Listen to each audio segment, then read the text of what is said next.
unilatérale portant exonération sur des recettes appartenant aux municipalités, particulièrement dans le domaine minier, où l'État central a l'habitude de signer des conventions minières en exonérant les entreprises de foncier bâti, foncier non bâti, patente, tout ce que vous voulez.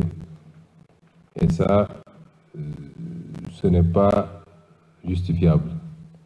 Par contre, pour cette mesure, il faut considérer que c'est une mesure sociale d'abord et qui profite à vos administrés.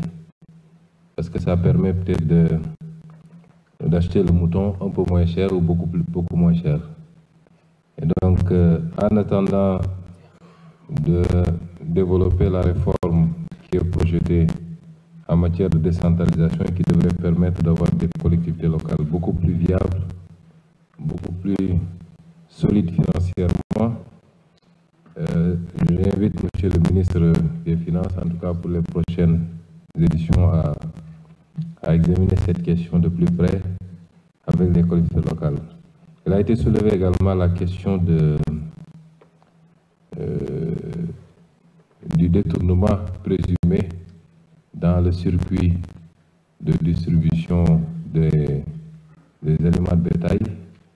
J'invite Monsieur le ministre de l'Agriculture, comme nous l'avons fait d'ailleurs avec les intrants agricoles, à s'intéresser particulièrement à cette question et à nous dresser un rapport éventuellement.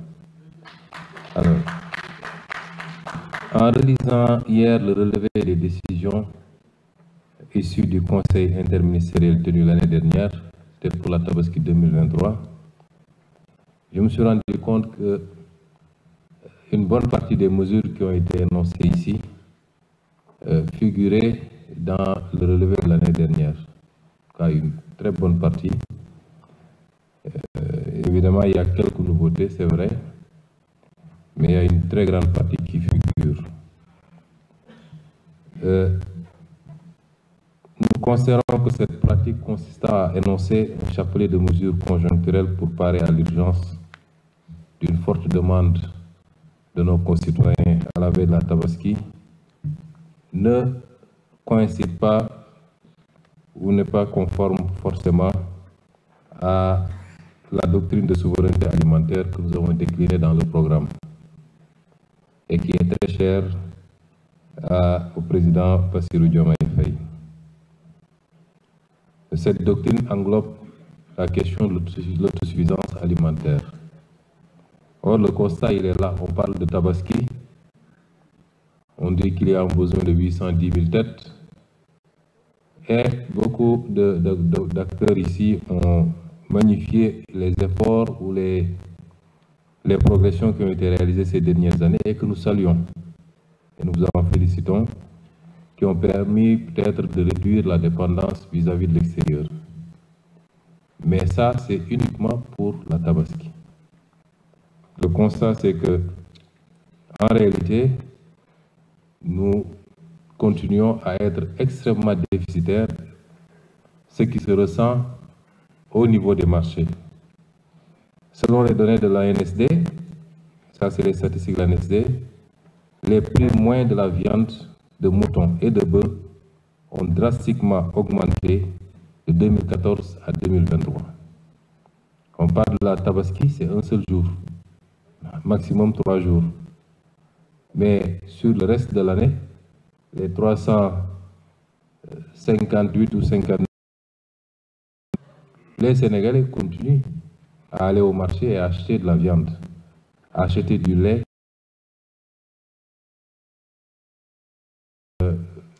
découlant de l'élevage. Le prix du kilogramme de viande de mouton de 2782 francs en 2014, de viande de mouton de 2782 francs en 2014 à 4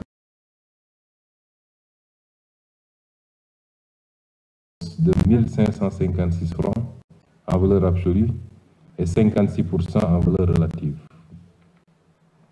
Et le prix du kilogramme de viande de bœuf est passé de 2319 francs en 2014 à 3780 francs en 2023, soit une hausse de 1461 francs en valeur absolue et 63% en valeur relative. C'est un constat qui interpelle tous les acteurs qui sont ici, les acteurs de l'élevage, puisque ce qui justifie ces hausses du bien, c'est l'insuffisance de l'offre par rapport à la demande. Et donc, il y a une très grande marge qui nous interpelle tous, nous, acteurs étatiques, et l'État fera ce qu'il a à faire, mais vous également, acteurs, producteurs en matière d'élevage. Cette situation que nous avons décrite tout à l'heure est évidemment insupportable. Si vous la couplez également au fait que la Tabaski, c'est énormément d'autres sollicitations. Nous avons parlé tout à l'heure des produits maraîchers, l'oignon et la pomme de terre, malgré les assurances du ministre du Commerce. Mais je crois que le format même du Conseil interministériel doit être revu d'ici l'année prochaine, parce que la Tabaski aussi, c'est la fête de l'artisanat. Comme l'a dit tout à l'heure monsieur le ministre en charge du tourisme et de l'artisanat. Et probablement, le budget consacré à ce secteur est beaucoup plus important que le budget mouton. Si vous prenez à l'échelle d'une famille, si toute la famille doit s'habiller neuf, se chausser neuf, évidemment, c'est beaucoup plus d'argent certainement que le prix d'un mouton.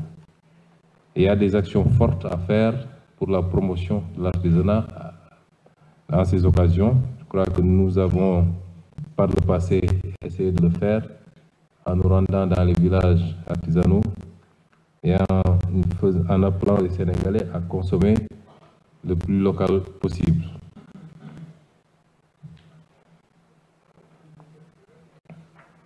Et je disais donc que cette situation est insupportable, de voir nos concitoyens subir ce coût extrêmement élevé qui, comme l'a dit en tout cas un des intervenants, finit par déteindre sur l'esprit même de fête.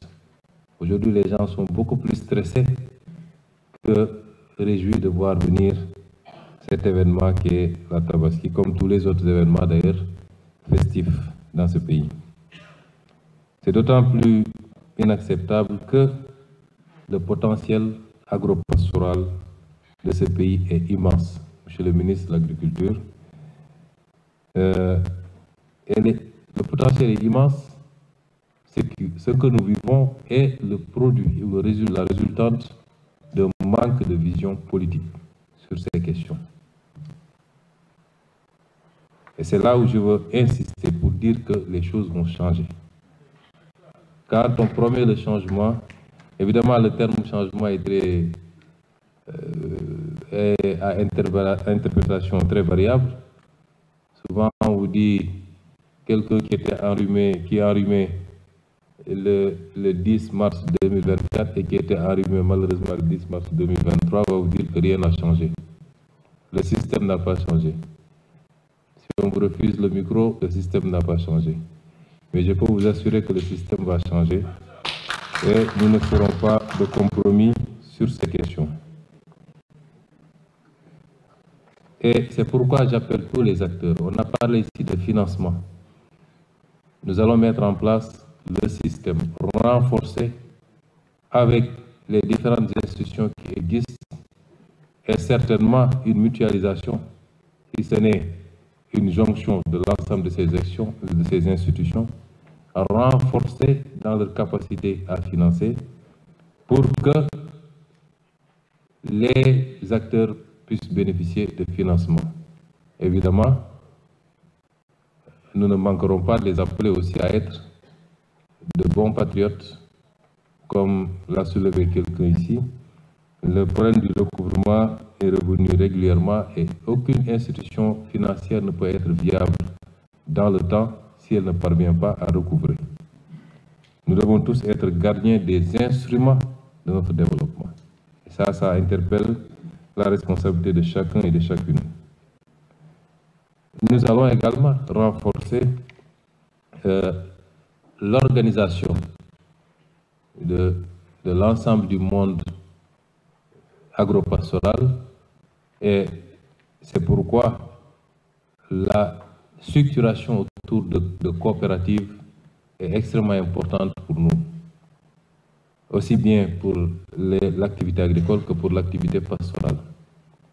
Et c'est pourquoi il a été jugé utile de désigner un secrétaire d'État rattaché à la tutelle du ministre de l'Agriculture qui s'occupe particulièrement et spécifiquement de cette question d'organisation des producteurs, notamment dans le cadre des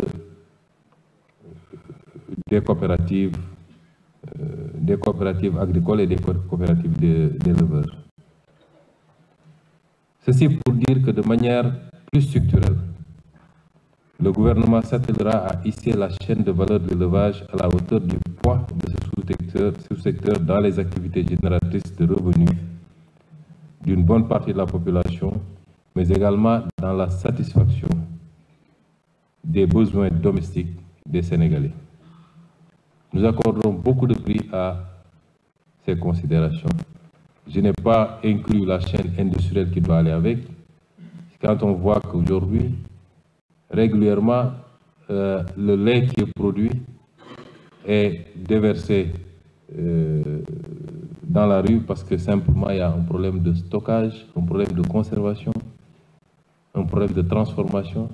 C'est la même chose pour les pots qui ne sont pas suffisamment transformés ou exploités. C'est l'ensemble de ces aspects qui constituent aujourd'hui la vision du gouvernement. Et nous pouvons vous promettre que dans les semaines et mois à venir, une action spécifique sera consacrée à ce volet de notre programme pour que les choses changent réellement et profondément. Mais le changement ne pourra intervenir que si tous les acteurs comprennent, constatent et acceptent de marcher ensemble vers cette même direction. Et nous vous appellerons, en tout cas vous, les principaux concernés, à partager cet esprit avec nous. Le gouvernement ne peut pas changer seul un pays. C'est l'ensemble des acteurs, c'est une masse critique de citoyens qui acceptent et qui comprennent et qui promeuvent ce changement, qui le vivent. C'est cela qui nous permettra d'atteindre des résultats. Mais ce que je peux vous assurer, c'est qu'en ce qui nous concerne, nous, gouvernement, nous serons intransigeants. Nous ferons certes ce qu'il y a à faire, mais nous serons intransigeants ensuite dans la supervision et l'exécution des actions qui seront retenues. Je vous remercie de votre attention.